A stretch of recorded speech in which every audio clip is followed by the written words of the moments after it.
Railway station में गंदे फटे हुए कपड़े पहनकर हाथ में चाय लेकर पूरा स्टेशन घूमते हुए चाय बेचती रहती है शारदा। स्टेशन में आते जाते लोगों से, भैया चाय, दीदी चाय ले लो ना दीदी, गर्मा गर्म चाय, ऐसे कहते हुए उनके आगे पीछे घूमती रहती है शारदा। कुछ लोग तो चाय पी लेते हैं, लेकिन बहुत लोग शारदा को देख घिन आकर उससे दूर चले जाते हैं। शारदा बहुत थक जाती है, लेकिन फिर भी वो सूरज के ढलने तक चाय बेचती रहती है। उसके कमाए हुए पैसों से ही वो कुछ सामग्री लाकर उस रेलवे स्टेशन के पीछे एक शेड में मौजूद उसके दादा दादी के पास जाती है और उन दोनों के लिए खाना बनाती है। फिर से सुबह उठकर बूढ़े लोगों के लिए खाना बनाकर चाय तैयार करके चाय को लेकर स्टेशन जाती है और वहां शाम होने तक चाय बेचती रहती है। उन्हीं कमाए हुए पैसों से वो अपने बूढ़े दादा दादी का ख्याल रखती है। हर रोज की तरह शारदा रेलवे स्टेशन में चाय बेचती रहती है, लेकिन उस दिन उसके पास एक बूढ़ा आदमी चलमैया आता है। एक चाय देना बेटी, ऐसे कहकर एक चाय पीकर, बड़ी अच्छी चाय है, तुम्हारा नाम क्या है? मेरा नाम शारदा है जी। तुम्हारा चाय का व्यापार कैसे चल रहा है बेटी? हाँ कुछ चल रहा है जी, हर रोज बस सामग्री खरीदने के लिए पैसे कमा लेती हूँ, कभी कभार तो पैसे भी नहीं मिलते हैं, ऐसे भोलेपन से कहती है। अगर तुम इन फटे कपड़ों में इस गंदी हालत में चाय बेचोगी तो कौन चाय खरीदेगा बोलो? वही अगर तुम सूखे अच्छे कपड़े पहनोगी तो कोई भी तुम्हारे पास चाय खरीदेगा। सिर्फ चाय का स्वाद अच्छा है तो नहीं चलेगा बेटी, तुम्हें भी तो साफ रहना है। मेरे पास दो कपड़े हैं, उन्हीं को मैं पहनती रहती हूँ। अब नए कपड़े खरीदने के लिए मेरे पास पैसे भी नहीं हैं। तुम्हारे माता पिता क्या करते हैं बेटी? मेरे माँ बाप मर गए, मैं अपने दादा दादी के पास रहती हूँ। ओह ऐसा क्या? वो कहाँ है बेटी? वो दोनों इस रेलवे स्टेशन के पीछे एक शेड में रहते हैं। ओहो, तो तुम लोगों के पास घर भी नहीं है? तुम कौन सी गांव से हो? ऐसे पूछता है चलमैया। यही पास में जगन्नाथपुरम से हैं हम, कुछ दिन पहले तक हम वही रहते थे।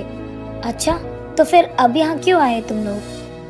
क्योंकि कुछ दिन पहले हमारे गांव का सरपंच हमारा घर हमसे छीनकर हमें बाहर भेज दिया है।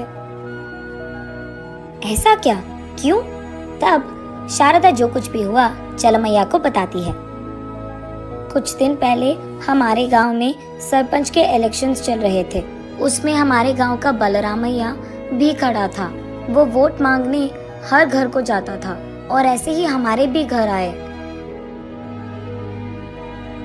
तब मेरा दादा, पिछली बार जब सरपंच बने थे तो गांव के सारे पैसे तुम ही खा गए, सरकार के प्रोजेक्ट्स के पैसे भी तुमने ही खा लिया। तुमको मैं वोट नहीं डालूंगा, नया लड़का जो आया उसी को वोट डालूंगा मैं, ऐसे कह दिया दादा ने। ये बात सुनकर बलरामैया क्रोधित होकर, मेरे जीतने के बाद मैं तुम्हें इस गांव से ही बाहर निकाल दूंगा, ऐसे उसने चेतावनी दी थी। उसके कहे के अनुसार वो जीत गया और उसके कुछ ही दिन बाद वो अधिकारियों को लेकर हमारे घर आया था, ये कहते हुए कि हमने इस घर को गैर कानूनी से बनवाया और इस घर की जो काम है हमने पूरी तरह से नहीं करवाया, इसलिए तुम्हारे घर को हम सीज कर रहे हैं। वो हमको हमारे घर से और हमारे गांव से बाहर निकाल दिया। मेरे दादा दादी बहुत बूढ़े हैं ना, हमने अधिकारों से मिलने की बहुत कोशिश की, लेकिन कोई हमारी मदद नहीं कर रहा।